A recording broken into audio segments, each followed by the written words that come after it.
This is a narrated video series on the subject of IBM's WebSphere Java Batch. My name is Don Bagwell and I'm from the IBM Advanced Technical Skills Organization in Gaithersburg, Maryland.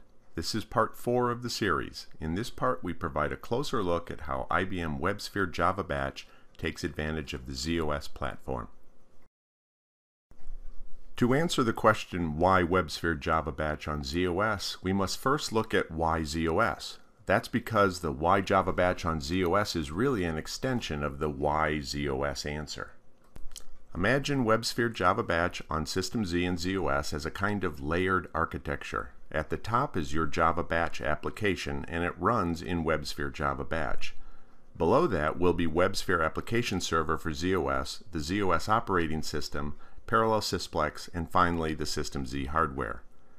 Along the right side of the chart we see a series of bullets we'll speak to as we go through this chart. We'll start at the top and work our way to the bottom. As we saw in the earlier parts of this video series, WebSphere Java Batch provides a container-managed runtime environment for batch programs written in Java. In addition, IBM Rational Application Developer 8.01 or higher provides development tooling support for writing batch jobs that run in WebSphere Java Batch. WebSphere Java Batch is built on the foundation of WebSphere Application Server, which is a proven Java EE runtime environment. It provides a solid deployment and management model. On zOS, WebSphere Application Server inherits the qualities of service System Z and zOS are known for. The zOS operating system provides decades of proven code that is mature, stable, and extremely reliable. zOS is an operating system that excels at running multiple workloads concurrently within the same environment. That provides the ability to consolidate workloads and to manage them within a single, integrated view of the environment. Because zOS is mature and proven, it has a rich set of management tools that are well established and well understood. These tools include WLM for priority and goal management, SMF and RMF for activity recording and reporting, and SAF for security.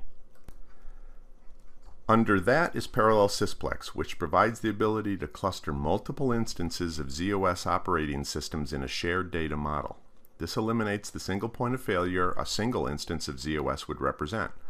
The shared data model provides the ability to have multiple instances of middleware data systems such as KIX or DB2 with a very scalable data locking model at the heart of it. At the bottom of our layered picture is the System Z hardware itself. The starting design point for this hardware is reliability, stability, and throughput.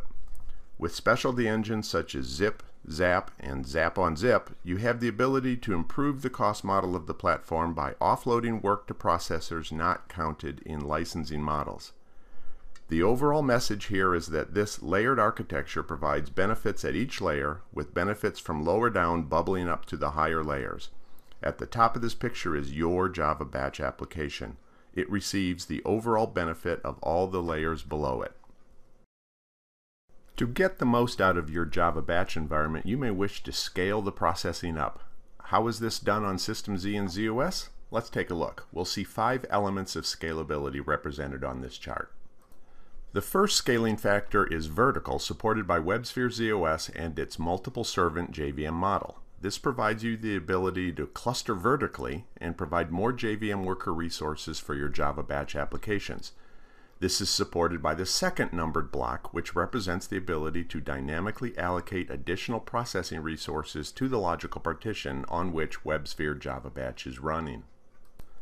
The next scaling factor is horizontal, supported by Parallel Sysplex. WebSphere Application Server may cluster horizontally across logical partitions of zOS with Parallel Sysplex enabled under them. That allows multiple instances of key data subsystems such as DB2, KIX, MQ, or IMS to exist with a shared data model residing in the middle. With both vertical clustering and horizontal clustering at your disposal, the use of the Parallel Job Manager feature, which we saw in part 3 of this video series, allows you to split jobs into subjobs and run them concurrently across these clusters. Finally, the use of a caching grid, such as IBM's WebSphere Extreme Scale, provides an even greater throughput and scalability. Extreme Scale provides a memory-based caching model that is accessible by applications in WebSphere Application Server, including Java Batch jobs. In summary, with appropriate planning and design, you can construct an extremely scalable model for running Java Batch on zOS. zOS Workload Manager, or WLM, is a key system in zOS and a key component leveraged by WAS on zOS. WebSphere Java Batch can take advantage of this to classify batch jobs into different service classes and reporting classes. The job dispatching function provides the ability to configure rules that will assign to a submitted job a transaction classification. That is a name string that is used by WLM to assign service classes and reporting classes. That transaction classification name is passed to the endpoint server where the Java Batch application will run. When that server receives the command to invoke the batch job, the transaction classification value is passed to WLM. WLM looks up in its configured subsystem rules to see if that transaction classification maps to a service class and a reporting class. If the answer is yes, then the job is assigned the configured service class and reporting class. There are two ways this may be used. One is to assign batch jobs different service classes. This allows WAS zOS to then dispatch batch jobs into separate servant regions where WLM may then manage system resources for the address space so priority goals can be met. The second way is to assign batch jobs different reporting classes. This allows RMF to then report separately on system resource usage for each batch job, even though they run in the same application server. Having separate service classes in the same application server is a little less common than having separate reporting classes. Quite doable, but it's a little more complex. Having separate reporting classes is very common because it allows people to better see how much system resource is used by batch job. That is useful for capacity planning and chargeback purposes. Systems Management Facility, or SMF, is a zOS facility for recording information about activity on the system.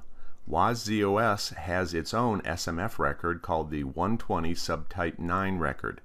WebSphere Java Batch on zOS extends this 120.9 record with batch job information. The SMF 120.9 record provides a great deal of information about the batch job that has run. This includes the submitter ID, the date and time the job was submitted, and the CPU usage for the job. Many people are interested in the general processor versus specialty processor usage, and this can be derived by subtracting GP from the total CPU used. WebSphere Java Batch on the other platforms has job activity recording as well, but on zOS the ability to toggle that recording to SMF provides for a very efficient logging mechanism as well as a means of leveraging your existing SMF analysis processes for Java Batch. This information may be used to plot historical trends, do capacity analysis, as well as have solid numbers on which chargeback policies are built. zOS is technology designed to help you run Java on zOS. It is supplied as a set of native and class libraries that make access to zOS services easier and more productive. zOS was developed by Dovetail Technologies. The technology was acquired by IBM and is now included with the zOS operating system. The URLs for Dovetail and the IBM web page related to zOS for zOS are provided at the bottom of the chart. Examples of the zOS services zOS provides access to are shown on the chart. An interface to run dfsort, an interface to access the zOS console, the ability to produce write-to-operator messages, and an interface to access PDS members. The question is often raised, when running Java Batch, should we use zOS or WebSphere Java Batch? And the answer is both. There is some confusion about zOS and WebSphere Java Batch because another element of zOS is a JVM launcher tool meant to be an enhanced version of BPX Batch. So zOS may be used to launch a JVM and run a Java main program. But as we've discussed in the earlier parts of this video series, WebSphere Java Batch provides far more than a JVM launcher. WebSphere Java Batch is a complete Java Batch execution runtime platform. Does that mean WebSphere Java Batch and zOS are mutually exclusive? Not at all. The class libraries provided with zOS may be used on the WebSphere Java Batch class path, giving your Java Batch applications access to the zOS functional services. It's possible to use both WebSphere Java Batch and zOS at the same time. They are not exclusive, they are complementary. There are a lot of COBOL assets in existence. The COBOL container feature provides a way to directly call COBOL modules from Java Batch programs. Doing so provides a very efficient and very fast method of reusing those COBOL assets. We start this discussion by drawing a picture of the WAS zOS servant region with the Java Batch container inside. The batch container is where your Java Batch program runs. It will be a separate WLM enclave from where the COBOL program runs. This ensures the running of the COBOL module does not interfere with the Java operations. The COBOL container runs inside the servant region address space. The COBOL container is a separate WLM enclave from the Java enclave, as we mentioned earlier.